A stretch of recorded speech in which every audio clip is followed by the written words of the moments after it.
সবাই যখন মৃত্যুটাকে ভীষণ ভয় পায়, আমি তখন হাসতে হাসতে আল্লাহর কাছে ভীষণ সন্তুষ্টি নিয়ে পৌঁছাতে চাই যে আমি একটা ন্যূনতম ওই জীবনটা লিড করতে পারলাম, যে আমি একটা ইনসাফের হাসি নিয়ে আমি আমার আল্লাহর কাছে পৌঁছাতে চাই।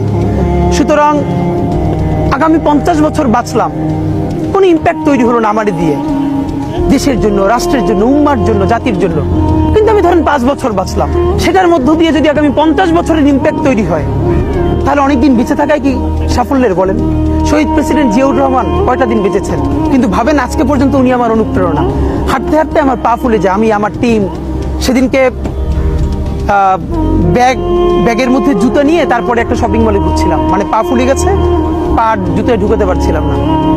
তো জিয়াউর রহমানের একটা ওনার গল্প মনে পড়ছিল, যিনি মাইলকে মাইল যখন হাঁটতেন, ওনার সাথে স্টাফদের পা ফুলে যেত, কিন্তু ওনার তো আর্মি ট্রেনিং আছে।